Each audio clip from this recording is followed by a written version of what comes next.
This is everybody's favorite superstar, Rob Van Dam. You're catching me on the Interactive Interview. Sweet. Interactive Wrestling Radio.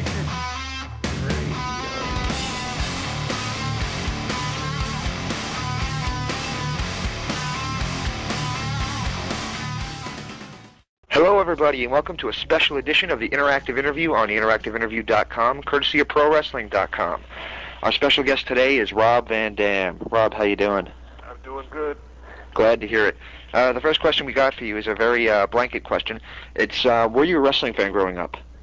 I was for a short time before I decided that's what I wanted to do. I'm guessing I was around 14 years old or so in that area when I got turned on to wrestling, and I got sucked in hard, became a huge fan, and I was at my first live show when somebody suggested that I become a wrestler when I'm 18, just focus my life on it, lift weights, and that's what I did, and I never even considered doing anything else after that. Well, what led you your training to be a professional wrestler? I'm sorry, could you repeat that? Yeah, sure, sorry. What led to your training to be a professional wrestler? What led to my training? Well, I found out what I had to do to get into the business, and unless you're a second-generation wrestler or you happen to know somebody inside, which even if you know somebody inside, you got to be trained. And I found out about the wrestling schools, and we actually, my friends and myself, there was about 4 of us when we were kids that would watch wrestling, and then we would slam each other around the living room and wrestle. And when one of the guys' parents were gone, we trashed his house. And we found out that somebody in town had a ring. So we went to visit, wanted to get inside the ring and work out. Turns out the guy was a kickboxer. His name was Kit Likens, and he was also a kickboxing promoter. He ended up training us to kickbox before he would even let us wrestle. We'd have to go through all of his stretches and meditating and drills and sparring with all of his guys. And then after the kickboxers went home, the ring would belong to us wrestlers if we weren't too tired. I started liking kickboxing a lot, and I got into that. When I was 18, old enough to go to a wrestling school, I attended one that was taught by the original Sheik. I had corresponded and made phone calls to wrestling schools all over the country and found out that there was one 45 minutes from my house that had everything that was important to me, which was the right tuition, the right history, and legitimacy. And nobody had a better name or better credentials than the original Sheik. Listener Travis would like to know, there were rumors that you were called up for the Ted DiBiase Everyone's Got a Price segments. How did that affect your life? Well, in a very positive way. I was just a kid at a wrestling show, and when Ted DiBiase came into the ring with Virgil, he was pretty new to TV. We'd seen him, and we knew that he gave money away. But I was up in the front row. I don't even think that's where my seat was, but that's where I was at the moment, watching the segment. I got called into the ring, and for one thing, it definitely taught me how real the situation was, because I still hear people today saying, "Oh, I thought that was all set up. I figured that those were plants in the audience." He picked me out of the audience and brought me into the ring. I was so excited to be in the ring in front of everybody that I would have done whatever, for free anyway. But I made $100 for kissing his foot. Biggest payoff at the time. I've had more payoff since. Where does the name Rob Van Dam come from? A wrestling promoter named Ron Slinker, who was Tex Slassinger's stepdad. Don't even know if that's still the situation, but he ran the ICWA in Tampa, Florida. When I went down there in 1991, and I had met Ron while I was in USWA the summer before and kept in contact with him. I came down to wrestle for him at the Sportatorium in Tampa, and Ron Slinker named me Rob Van Dam. Ron Slinker also got me my WCW tryout in 1992. How did you enjoy your stay in WCW? It was okay for while I was there, and it was time to go when I left. I was there for about 5 months. It was a good experience for the time for me. You know, it helped me build my name. Although really they wouldn't let me use the name Rob Van Dam, which I'd only been for like a year and a half or so, but I really wanted to keep that. I'd done TV in Florida, and I just thought that it was really, you know, working for me. And we ended up using Robbie V, which again was Ron Slinker's idea to get around the situation.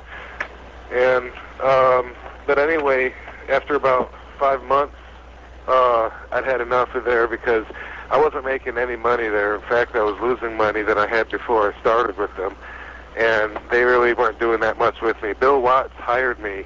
He liked me, and when I came in, I didn't lose a match for the first couple months until I was leaving to go to Japan for my first trip in Japan. And then I lost in the second or third round for some TV title or something to Vinny Vegas. That was my first loss. Anyway, I went and did my first tour of All Japan Pro Wrestling, February '93, and I knew that I had a job for life there if I wanted it. And after I came back, Bill Watts was gone. Ole Anderson had taken over. He didn't have the same interest in Robbie V, so I felt myself being used in a manner that was non-progressive for my career. So I eventually, you know, just said, all right, you know, thanks, I'll see you later. Went to the independent scene, and that worked out really well for me. I was able to use the credit that I built up on WCW's TV, you know, well to my advantage. And at the same time, I got into learning a lot about selling merchandise on any scene and even running shows, promoting all kinds of stuff. So it was all good. How did WCW back then compare to WWE now? Well, for the most part, it's hard for me to compare because I feel it was so long ago, like 10, 11 years ago, and I was so green at the time that I didn't even see what was going on around me. So it's really hard for me to compare it as far as the way things are run and just the way that they are even from the inside, you know, in a wrestler's perspective. I really didn't know that much what was going around, and I was pretty happy for the most part to be getting some work. But then, you know, like I said, I had All Japan to go to, and I knew I'd always have work on the indie scene, so it was all pretty good. I've been accused of being, let's see, what's the word? Indifferent about about a lot of things. That's my zenful attitude, and so I never stressed, you know, when it was time to go. One thing I can say about like how it was back then to how it is to how the WWF is now is that it's definitely bigger now. At the time when I was in WCW, they were running 2 shows a night, sometimes even 3, in different towns, and some towns would go to, there'd be 75 people in the crowd. And it's not like that now. It's nowhere near like that now with the WWF. Now everybody's so excited when WWF is coming to their town, WWE rather, comparing how it is now. WWE, it's a huge, you know, the circus is coming, and of course the exposure is phenomenal. Listener Hazardous would like to know, in a recent interview, Brad Kane, Lodi, mentioned that when he was in WCW, he was offered drugs backstage by one of 5 people. He mentioned you as one of the 5 people who were at the scene. He didn't mention the name of who it was. How would you respond to Kane's comments? Kane's comment? Lodi, sorry. Lodi. Oh. Brad Kane. You know, I think like this. I think that every day that we live is a piece of history, and you know, if you want to share it with somebody else, that just makes it more memorable. So, whatever experience Lodi had back then, I think he's got every right to talk about it. I don't know what happened or who said what, but I definitely don't have a problem with the guy saying something that he remembers happening. When I write my autobiography, I'm going to be pissing a whole lot of people off because I believe this way. Do you have plans in the works for an autobiography? I do. I definitely do, but I think I'm too candid to write one while I'm working with these people because the stuff that I want to tell people is going to hurt some people's feelings probably. And that's not going to be my intention, but like I said, a lot of it's just the truth, and I think I have a pretty good idea for, what the fans would really like to know, and I've got some stories to tell. The first time you faced Sabu was in the USWA. How did you enjoy working with Sabu? The first time I saw Sabu was when I met the Sheik. He actually trained me. Sabu is the Sheik's nephew. Right. And the very first day that I walked into the training facility, which at the time was a little mechanics garage, and the ring was actually cut in half.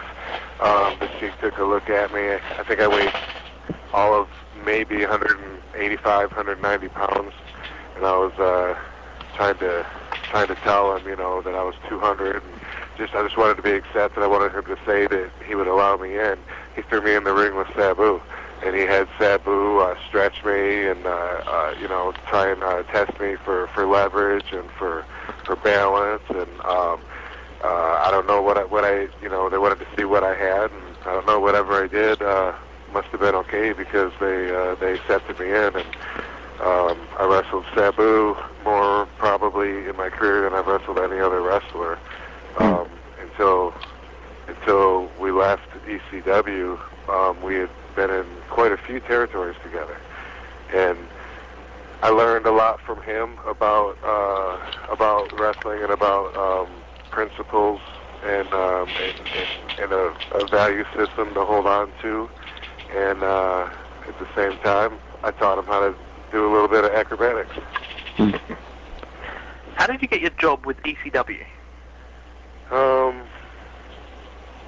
Sabu was in ECW at the time, and I was living in Georgia doing independence and wrestling for All Japan, and a few phone calls were made. Sabu had talked about me coming in, and he talked to Paul Heyman about bringing me in, and eventually Paul called, and I ended up coming in, and there was no commitment or anything. I just came in for an ECW Philadelphia TV taping, and the first night in, I wrestled Axel Rotten, and I guess I must have done something right because I ended up coming back and eventually being the whole effing show. How did you enjoy your many matches with Jerry Lynn? I enjoyed them immensely, and I miss those matches. I just watched one the other night. I had a friend over that wanted to see some old ECW stuff, and I've always said, and still today, many years later, I say that if I had one match to show somebody that was the best showcasing of my abilities and talents and what I can do in the ring, I'd pop in a tape of RVD versus Jerry Lynn, which I proved the other night. And watching that and comparing it to where I'm at now, from most perception, I consider that my peak.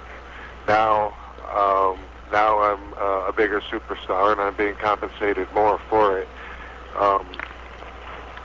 Back then was showcasing my abilities that not everybody has, because ECW had the toughest dressing room that I'd seen. Do you work as hard now? What's that? Do you think you work as hard now? I used to wrestle for 20, 25, 30 minutes every night, no television, 800 people in the crowd. And now I quite often on TV have 6-minute, 7-minute matches. If I have 12 minutes, oh my God, that's like quite a bit of TV time. So it's different, The work now comes in the traveling, and so from the perspective of a worker, I say yes. I work my ass off because I travel between 220, 250 days in a year, and that's an awful lot. And I only get to go home a couple days a week. Which means I only see my wife a couple days a week, unless I bring her with me, which isn't something we can do every week, especially when I'm flying from town A, and then I'm flying to town B, flying to town C, D, E, because sometimes we fly like 5 days a week. Other times I fly at least 2 days a week, and I might drive 3 days depending on where I'm at, but that's where the work is. And when it was ECW, I never worked that much. Dan, take the next one. Listeners Brent and the Truth would both like to know why you feel after holding the TV title for so long, you were never the ECW champ. I'm sure that if the company stayed afloat a while longer, that I would have been the ECW heavyweight champ. But I was the biggest star in the company, the biggest draw, I think, by far. People would chant RVD before the show started, sometimes during other wrestlers' matches, and definitely all the way up until I came out, and then I gave them the show. And that was pretty much the way the show was going back then. And I feel like probably you had to have a few other eggs in your basket too. I made the TV belt mean more than the heavyweight belt from a lot of perspectives. And at the same time, I feel like it was probably the right thing to do to have some attention somewhere else too, because it's never a good idea to just have a one-man show. A lot of readers have emailed in saying about the RVD 420 gimmick and what it means to Rob Van Dam. Right now, when I hear RVD 420, what it means is, I don't know if nostalgia is the right word. I don't know if I've ever even used that word before, but but it definitely brings me back to a time period, because I know that when fans say, "Hey man, can you write RVD 420 on this?" Of course, one thing it means is that they're a fan of 420, but it also means that they were a fan of mine during the time period in ECW when that was being pushed. So I always appreciate it when a fan comes up to me and I know that they were somebody from that time period, because that's where I feel like I earned all my respect that I still get today. While in ECW, you were offered a chance to go back to WCW. Why did you reject the offer? ECW was the place for me. I built the name Rob Van Dam up there, my reputation, my character, the style, everything there, and it's all about timing. I needed to be there while I was there, and I thought that ECW was going to stick around too. I didn't think that I was going to ever have to go anywhere if everything went right, which of course it didn't. But I always felt while I was there that our product was so good in a unique way that if everybody got a chance to see it and to make their own decision, that a lot of them would prefer it enough of them to where ECW could have really taken off. And since it wasn't a huge multi-million-dollar company, that would have meant that all of us could have got a bigger piece of the pie. Unfortunately, shortly after we got on television, the whole company ran out of money and was mismanaged and died. Were you surprised when it closed? Not when the actual final straw was placed on the camel's back, because by that point I think everybody saw it coming. But I was surprised that a lot of the decisions that were made that I felt like could have prevented the company from going down. Things like investors that were interested in helping out, and a lot of business decisions. I think that when it went down, that could have definitely been avoided almost all the way up until the last day. There were times in 2000 when you weren't on the show quite as often, if at all, and then you made your return at Guilty as Charged 2001. Was there ever a time that you were disenfranchised with ECW? Was there ever a time when what? When you were unhappy with the management? Oh yeah, towards the end, I saw a point where basically it didn't look like things were going to be fixable, and that was due to money that was owed and promised and that could not be delivered to me. And after it built up for so long, and I was making money while I was there too. That's a misconception that a lot of people have, is that we all, were completely broke while we were there. That's not what happened. We got paid for certain things and not paid for other things. And also, like I said, I was at the top of the list, so some of the guys did have it worse than I did. But there was a lot of things that I wasn't getting paid for, and when that built up to a point that was obvious that was not going to be able to ever be produced, then it was just a very unhappy working environment. And there was a point where Paul knew that I was going to be taken off, and I knew it, and so that meant, that he was going to have to try to do what he could to have me pass the torch on, and that was definitely not a good moment. And I saw him do this before with Sabu, so I saw the exact same pattern going. And there was a night with I think I was working with Rhino, and Paul and I were very angry with each other. And that might have been my last member, but I know that I disappeared for a while. I left the company, and they had a few more shows before they pulled it.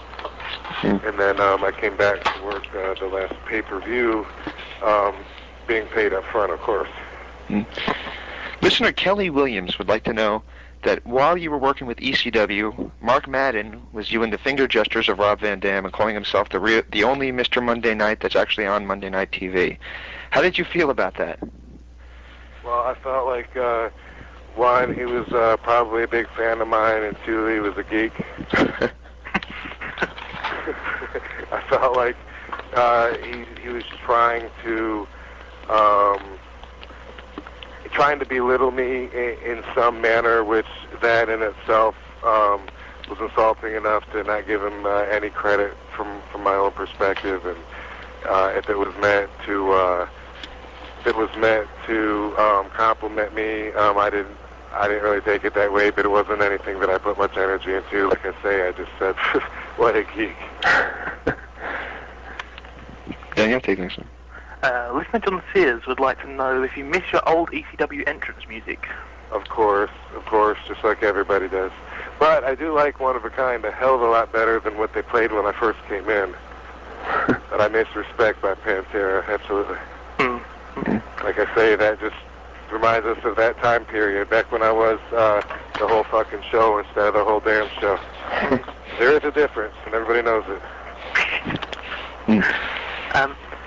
After ECW, how did you end up going to WWE?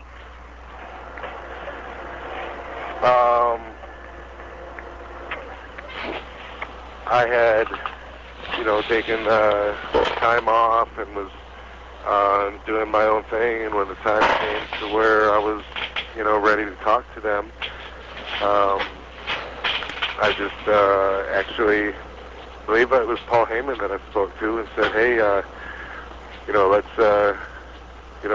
let's do something. And after that, boom, I have a meeting, and went from the meeting to the job.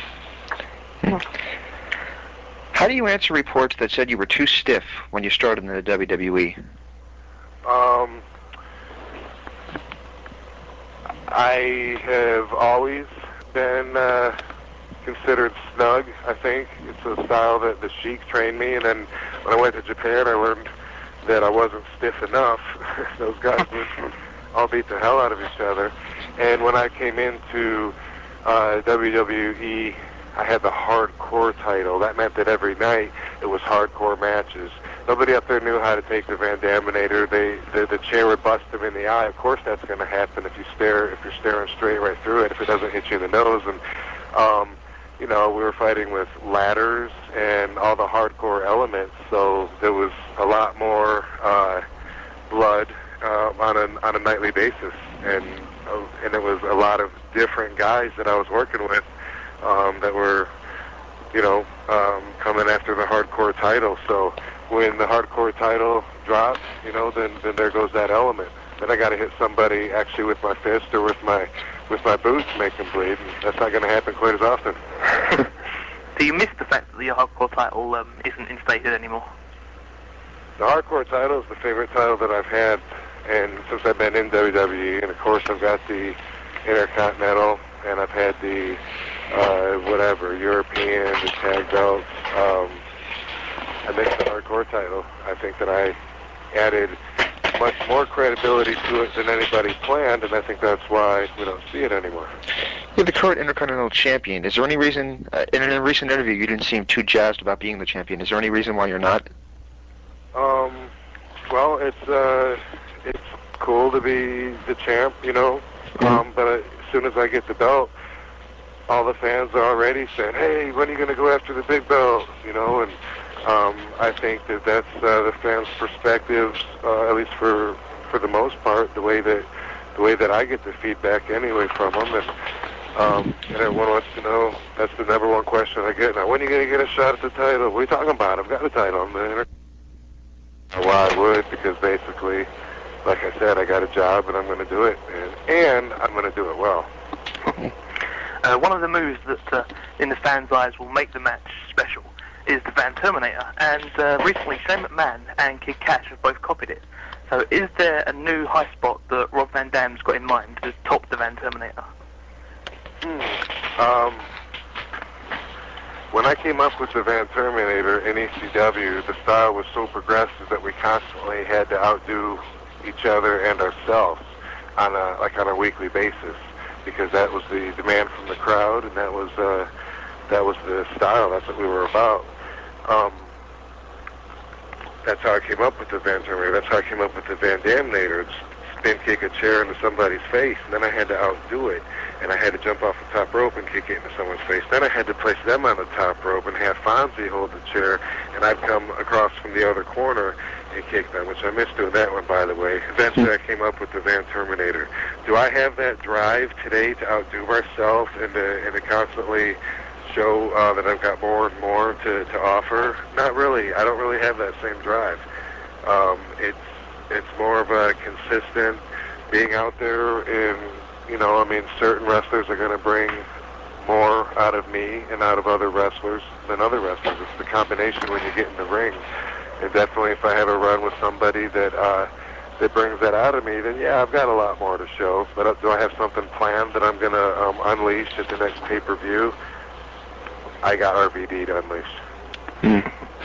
On a similar note, Rob T would like to know if you've ever been at all restricted on what moves to use and what moves not to use.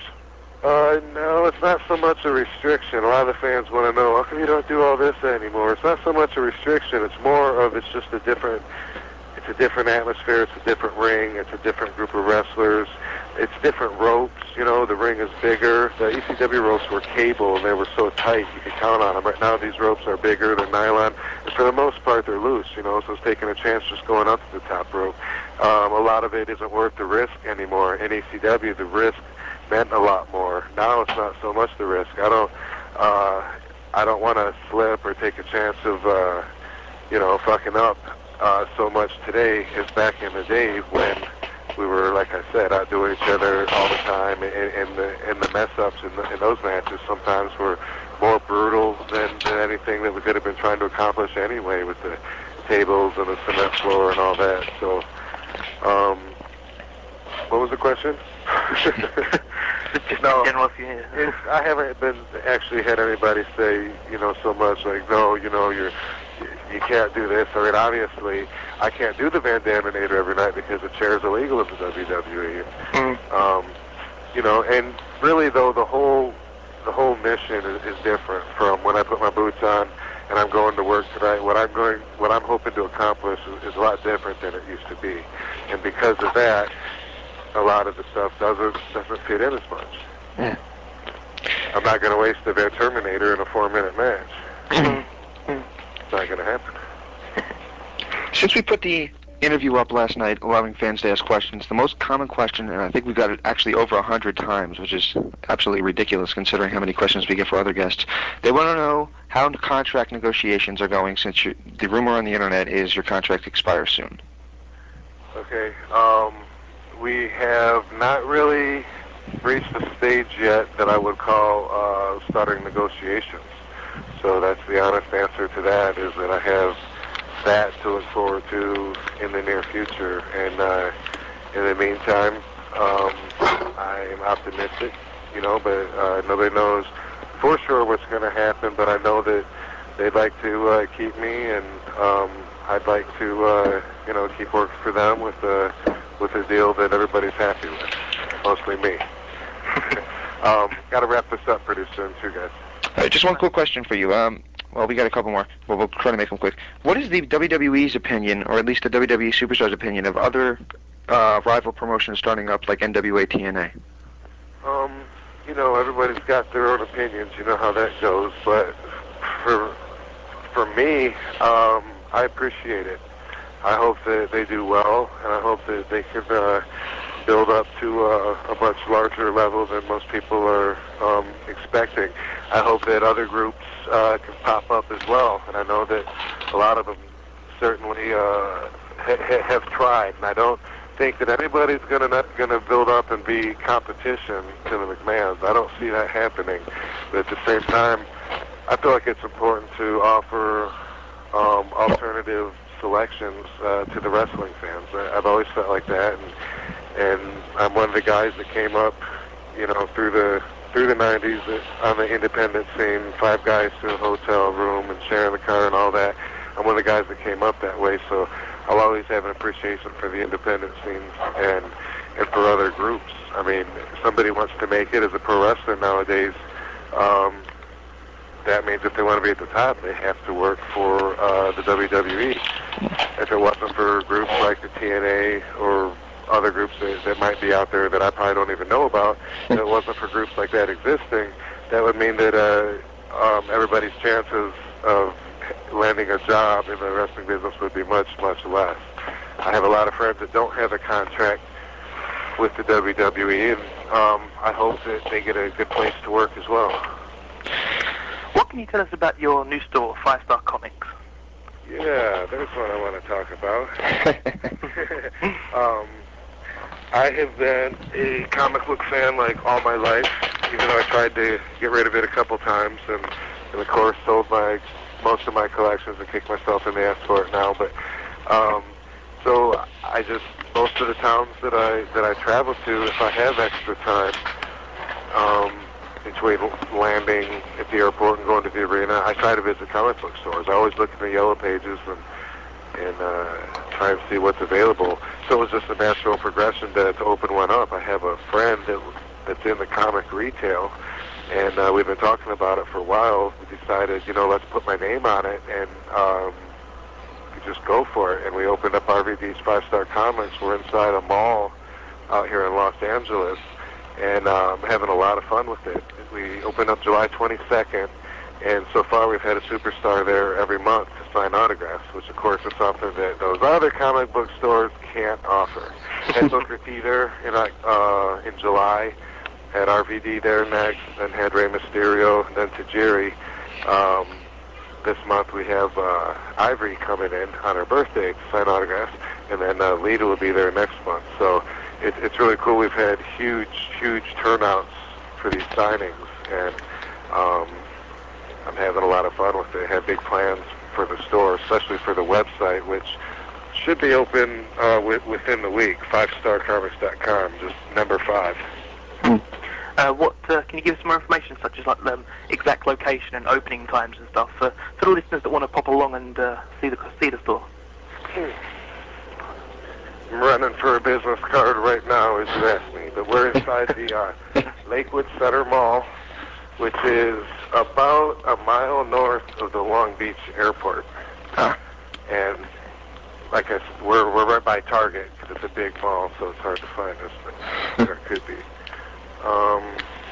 Let's see. There's a business card right here in front of me. And the website is number 5, 5starcomics.com, which we're going to have open soon. You can look it up now, but we're putting a lot into it over the next week so that you can order stuff off of it. Have big hopes for that. And we are at 131 Lakewood Center Mall, Lakewood, California, 90712. In case you want to punch out some directions. Phone number there is 562-531-3553. Right. We got it's like half comic books and half wrestling merchandise, and we got all kinds of collectibles, action figures and minibus and replica belts, all kinds of stuff. The store came out really, really cool, and everybody that comes in there loves it, so I'm pretty excited about it. Excellent. Listener 420 Demon says, I met you last year at Comic-Con in San Diego. You were there promoting your comic book store, and will you be there again this year? Well, it's hard for somebody with a schedule like me to commit that far in advance, but I did make it the last 3 in a row. The last 2, I was incognito as much as possible. This time, I actually was able to set up a booth, which actually was the weekend right before we had our opening of the RVD5.com. So had a lot of fun, and I'm definitely planning on doing it again next year, as long as they don't have me somewhere crazy like India or Istanbul. All right, we're going to wrap up with just one quick word associations. How about just 5 names? Is that okay? Oh my God, this is like the worst thing. I hate word associations. Well, if you want to just tell me. Long-winded answers that I give. It's so hard for me to. Go ahead. All right, Bill Alfonso. That's right, Daddy. Best manager I've had in my career. Hayabusa. Very athletic. Sabu's legend lived on while Sabu was still there. Crazy. Tommy Dreamer. Huge heart, great guy, and his ECW is it gets. He's what's left of ECW. Shane Douglas. Shane Douglas. Haven't seen him or heard him for quite a long time, but I understand that he's still making a lot of noise, so he must love the business, and, congratulations to him. Mick Foley. One of the great wrestler, one of the pioneers of hardcore entertainment. Ric Flair. Woo. Ric Flair must love the business like nobody else, and must plan on riding it all the way home. The Undertaker. Good for him, by the way. The Undertaker? Hey, I thought you said 5 names. Oh, I'm sorry. I thought you said 5 names as well, James. Oh, I'm sorry. I'll throw a couple at you just that I particularly want to hear your answers on. Paul Heyman. Genius in the business, and the one guy in the biz that understands RVD more than anybody. Vince McMahon. Vince McMahon's the king, the head honcho, the number one guy that fucking made it all happen and rules with authority.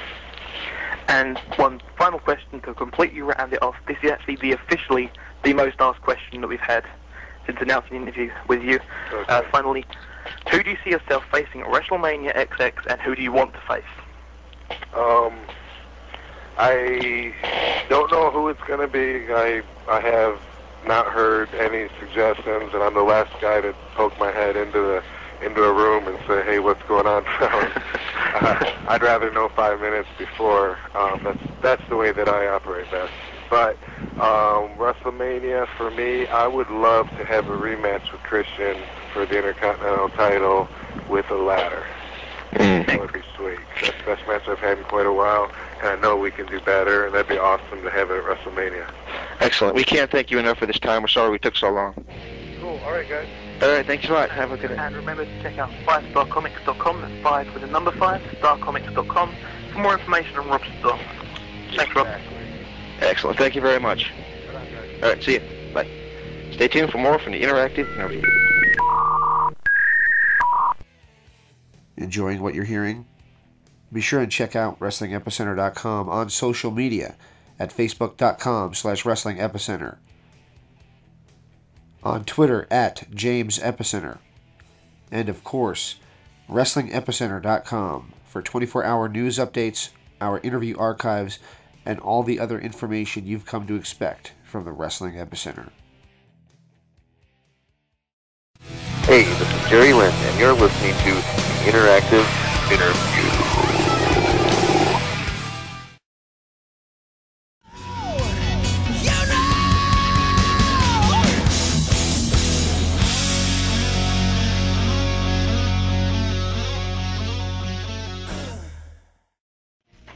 Hello, everybody, and welcome back to the interactive interview in what I'm sure will be one of our most downloaded shows ever. Daniel, we just finished up with Rob Van Dam. If it's not one of the most downloaded shows ever, then I'm doing something wrong promoting it. I'm obviously promoting it as like Rick Van Dinsmore or something. Rick Van Winkle. That's the one. How about Bullwinkle? Yeah. And Well, I don't know. Sorry. okay. That's a bit further than I was going to take the joke, so okay. So yeah, obviously if it's not one of the, if not the most downloaded overtaking Macho Man, then there must be something wrong with it because the way I'm promoting it. Absolutely, this is going to be a big show for us. This is a very big show for us, a big moment for us. I don't know about you, Dan, but I'm kind of on cloud nine right now. Yeah. On time. What, 420? What? No, never mind. Nothing. Hey. Just want to... Mexican raps. Yay, my joke.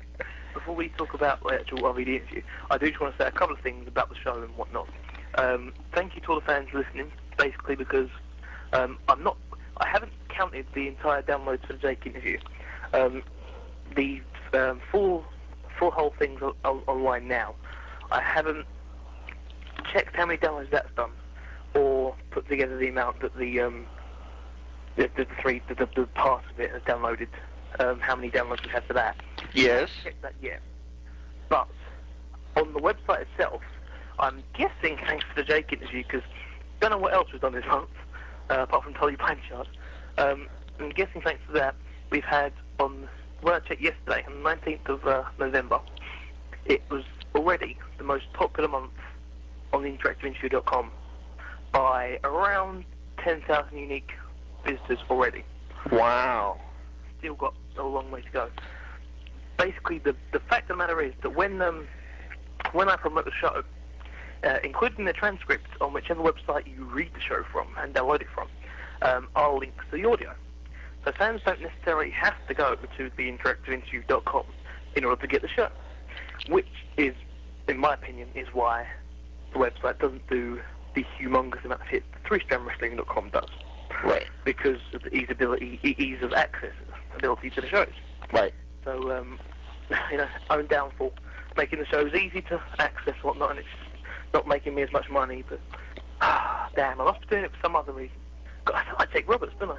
You sound like Jake Roberts. I do, my God. That's a good thing. Want to call Lex Luger a killer while you're at it? Lex Luger's a kind bunny. Kind bunny. That might actually, if you call him that, you might actually get more press than what Jake said. A kind bunny. Yes, he's a kind bunny. Yay, he's a kind bunny. Yay! Don't forget, James, people might be listening to us for the first time. Yay! Rob Van Dam. Hello, everybody. Yay! Let's talk about the interview. Okay. My God, it's a shame. I first of all like to thank not only the listeners that are listening now, but the listeners and the readers and the contributors. Contributors. That's the one. Yes, that's the one. I'll go with that one. People who have sent in questions and whatnot. We had, in a 24-hour, I figured what would be clever would be put up the notice about the interview and how to submit questions. Absolutely. And 5 minutes after you did it, I sent you a message. Dan, what the hell? Because my MSN was on, and I'm looking, and I got, you have an email message from. You have an email message from. And it was like every 5 seconds it was going, ba-gung, ba-gung, ba-gung. I was like, Dan, what the hell did you do? I figured if we put it up...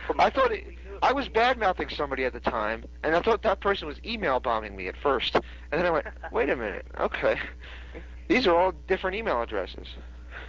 If I put up the notice to submit questions, when we knew about the interview a full week ago, then our email addresses wouldn't have lasted till now. Hotmail would have kicked me out. I would not have a Hotmail account anymore. The interactive interview Hotmail box will have died. We probably would have to change servers again. Again? I mean... How many servers have we been on? We've been on like 3 or 4 or 5 now? I think it's 3 now. 3 now. Something like that. Yeah. Which, by the way, the ironic thing is, I kind of own 3SW forums right now. I kind of own like half the forums since I'm on the server. I pay for that server, and I still can't post there. Isn't it ironic? Don't you think? Okay. Keep going. I'm sorry to cut you off. That's okay. I never thought about that. Yeah, sorry about that. I guess you're kind of paying for half the hosting that we're getting for it. Yep. Yeah. I should probably give you that money back. Nah, that's all right. Don't worry about it. I'll just unban you or something. Okay. Excellent. Oh, God. That's even better. At least now you've got a reason to be there. I'm paying for half the hosting for this. Yes. Yeah, going back on track. Now I have a better way to be a heel. I can be the promoter. Oh, God. The heel promoter. I could be Vince McMahon on the forums. Oh, my. That would be... But, yeah, not only, I want to say thanks to, obviously, the people that... Don't call me that. I'm not that. Hundreds and hundreds... You're that. Vince is the worst. Sorry, keep going. The hundreds and hundreds of people that sent in questions, I really... thank you for them. I also want to apologise to a couple of people who... particularly one lady called Anne, who sent in some 5 excellent questions that I've just read. Unfortunately, of course, we've done the interview. Right. Anne, those great questions. I've emailed back to you individually. Ask me the questions. 2 people individually. Ask me the questions. No, I'm not going to ask you the questions. That'd be silly, James. Ask me the questions. I'll answer them. You're not James Van Morsch. But it might be Rip Van Winkle. Hey. Who knows? And so I'm sorry to all the people who didn't get our questions answered. We had 3 or 4 other questions on our page that we was going to ask. A couple about his comic book background and what he likes and whatnot. We had a few more word associations that run through there, and we had a question about his participation in the Legends Wrestling game and his movies and some such like that. And if he was ever going to bring out a fitness video. I thought it would have been quite a funny question, but unfortunately time restraints. I mean, we could only get 45 minutes, 40 minutes, whatever it was, with a WWE superstar. I mean, only that. I mean, the other shows... Christ, we could have had him on for 6 years for all the questions we had. I was looking at the questions, and you could tell the truth, Dan. We skipped a couple because we just thinking, Jesus, if we ask these, we're going to be here all day. Exactly. We had to. It was unfortunate. I mean, there were a few more questions in there. I asked a couple of questions that I knew would be short answers. Right. Because we had to get as many questions there as possible in a short amount of time. I mean, Rob Van Dam is a WWE contracted superstar. He has one of the most busiest schedules, more busy than most of the indie guys. So to get that amount of time with Rob Van Dam, quite amazing. We are the interactive interview. Correct. And if you're all listening for the first time, I'm Daniel Edler from London, United Kingdom. This is James Walsh from... Mesa, Arizona. Mesa. Mesa, that's the one. Mesa, Arizona, yes. Originally from New York. Exactly, easy. More information about us on the website, theinteractiveinterview.com. We are, of course, sponsored by ProWrestling.com. We're the officially sponsored audio show. ProWrestling.com. Statistically, the #1 wrestling website on the internet today. Bing, bing, bing, bing, bing. And, of course, yeah, we have our... You know what I find less funny now? I can't think how many interviews we've done. How many? Uploaded to this date. Which is not including ones that we're recording tonight or ones that we've recorded and not put up yet, such as Vicious and Asia in them. Yeah. Not including that. We're just talking about the ones that have gone up. If we include the fact that there was 2 interviews on the America's Most Wanted show. Right. And 2 interviews on the Glenn Gilberti and New Jack show. Right. And 2 interviews on our first show with Trinity and Larry Zbyszko, which you had no part in. Exactly. Correct. And if we include this one with Rob Van Dam, right, that takes us to 48 interviews. 40. Oh. Oh. So in 2 shows, we'll have our 50th anniversary. Anniversary. Daniel? Mm-hmm. You didn't forget. What didn't I forget? You didn't forget our anniversary. Oh, I know. Oh. I wouldn't do that, Jim. Oh. Why don't we do what we... airwave type phone hug thing. Just for that, we're gonna do the same thing we did on our honeymoon. Oh. It'd be like old times. Okay, I'm feeling incredibly gay right now. Fourth way. Yeah. You listen to... Oh, don't worry how it's going. I won't do that. Hey, it's legal in Mississippi now. Yeah, Well, that's good news. They allow gay marriages in Mississippi now. Our housing crisis good there? Because you could always move. I'm straight, dude. Oh. Yeah, as former guest of the show, I'm straight. Damn. What? Nothing. What? I didn't say anything. Rick. Moving on. Moving back, to Rob Van Dam. 420. 420? Rob Van Dam. Mr. Monday Night, the whole effing show, the whole damn show. What? You confused him when you said, were at any point you disenfranchised by ECW, with ECW or something like that? Yeah. I don't think he was expecting a big word like that to come out of me. No, neither do I. He was like, Either he misheard you, wasn't paying proper attention, or he didn't know what it meant. One of the two. I don't know, I think he knew what it meant. You couldn't understand you. I know, I said it pretty clearly. Yeah, well, I don't know, I can't understand you half the time. It's not because I can't hear you, I just don't understand you in general. Yes, I have that problem with a lot of people. I got offered an interpreter today. Oh, yeah? And I said, why, am I speaking French? And they're like, no. And they're like, well, why would I need an interpreter? And they're like, well, somebody to take notes. And I'm like, that's a note taker, that's not an interpreter. Because my notes are shit. I was like, that's a note taker, not an interpreter. An interpreter is somebody that hears what I says and tell other people what I said. I guess we're the interpreters for the wrestlers. Yes. We should call ourselves the interpretive interview. Interpretive interview. The interactive interpretation. Indeed. Triple I. Interactive interpretation interview. Triple I. Interviews. No, interactively interpreted interviews. Wow, this try saying that 3 times fast. Okay, let's not.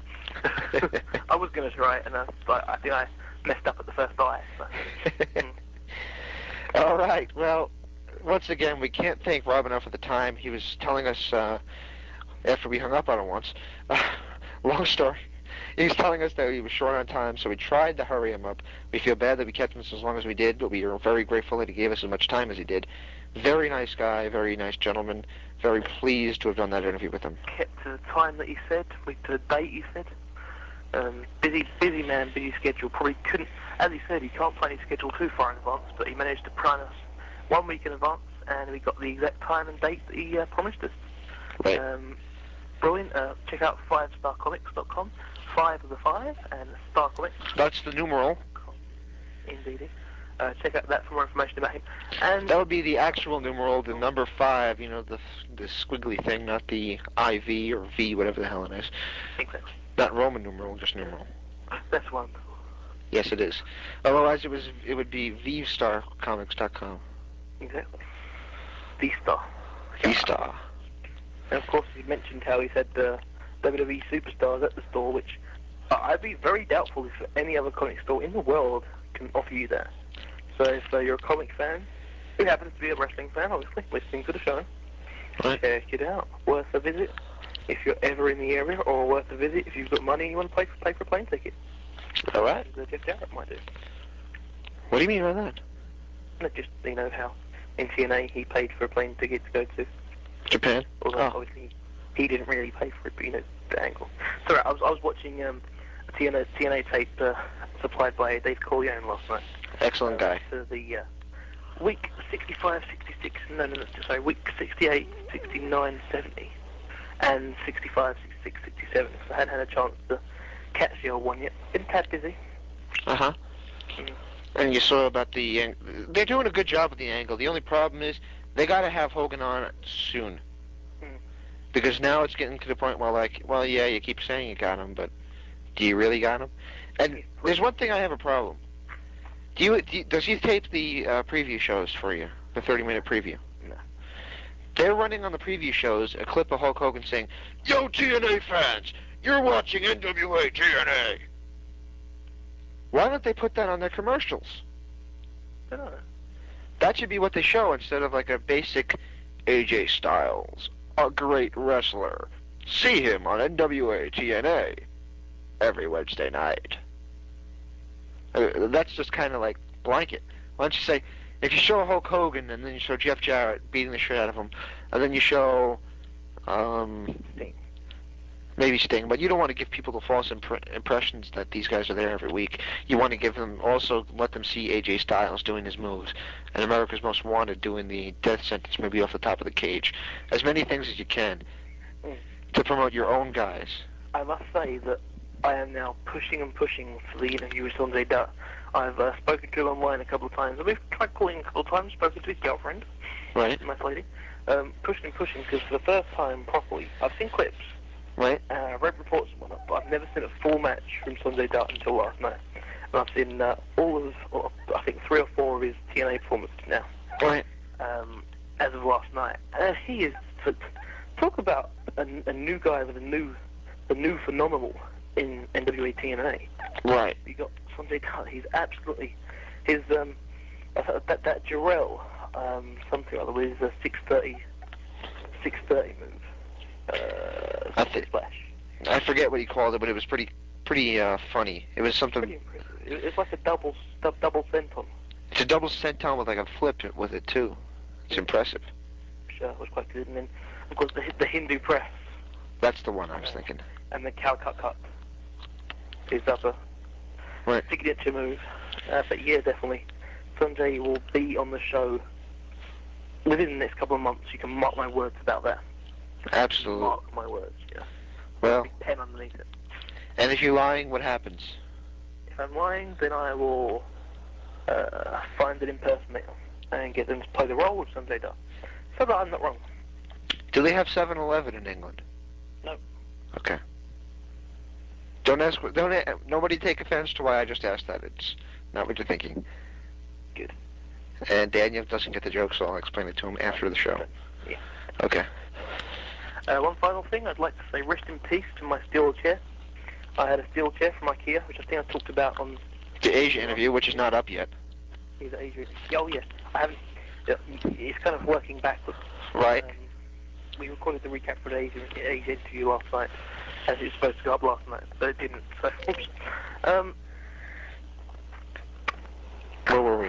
I thought, yeah, a steel chair. Listen to the Asia interview when it goes up to get it, but basically, it was on its last legs, and I was online last night playing poker, and I fell right through it. You fell on your ass. I'm going to try and get a picture on the website. You fell on your ass. I'm going to try and get a picture from my phone, from my camera phone, onto the website so people can see what happens to the steel chair and its untimely demise. I now have a wooden chair, and it's not as nice. I don't like it as much. I just want the steel chair back. Well, the wooden chairs were always kind of cheesy in wrestling. Because when you hit somebody with the wooden chair, it breaks into a billion pieces, and you know there's no way it's real. I just want to go now. Yeah. You want to go fall on your ass? Yeah. I want to go eat some tuna. I'm holding a can of tuna. Ah. Shake it. Talking of wrestling. Tuna. Is there a tuna wrestler? No. There was the Shark, John Tenta. Oh, Shark Boy. Good point. Hey. And there's the John Tenta. Shark Boy, also a former guest on the show. Check out the archive section to hear that interview. That's 2 at a time as well, Daniel. Shark Boy and Johnny Storm. It was, yeah. It was indeed. Does that make this 49? No, I did count it correctly. Okay. I didn't actually count the first Trinity and the Larry Zbyszko. I forgot them. So if you counted them, this is technically our 50th show. No. I just added it in as we was counting. Okay. So it's 48. I'm sure. You sure about that? I'm certain. No chance you're... Let's get Asia up next. Let's put Asia up next, and then let's stick up... I was going to say Sid Vicious because it's a big name, but it's not a very good audio, audio. Not very good audio recording. What I'm thinking about, how about Chris Jericho? I don't know if it'll be in time, but I'd like to try and get Chris Jericho. It would be good, but... That'd be a big 50th show for us. If not, then we'll try and hook up a big guest, maybe like Ken Shamrock or something like that. Maybe try and get Bret Hart, maybe. We're trying Bret Hart. We're talking to his agent. Indeed. We're supposed to call back at a certain date to see if it'll happen. We'll try. And if not, we'll try for a bigger name. Just a big name here and there. Bigger name than Bret Hart? No, not a big name than Bret Hart, just a big name in general. Okay. Because they don't come much bigger than him. I know. Unless you want to start our music thing on the 50th show. Ooh. No. Anyway, we're rambling now. We've spoken about... Rumble. Rumble on! We've got interviews coming up with Sing my song! Asia. As we said, I want that to be the next show. We've done the recap right now. We don't want the recap to get update. Oh, wait, that would have been like 40 minutes of my life wasted. Right. And we don't know that. Sid Vicious, also interview recorded. Well, Daniel, you spend most of your days wasted anyway. Hey, that was nice. I'm not 420. 6'2". That was pretty lame of me, wasn't it? Yes. Okay. Terrible. Yeah, so we've got Teddy Hart number 2 coming up, Asia. Sanjay Dutt, mark my words. Mark my words, I swear to you, we will have Sanjay. And now I see why people... Sanjay will be ours. I can see why. People say what? Nothing. No, seriously, what did you just say? I didn't say a thing. Okay. Thank you. Johnny Swinger.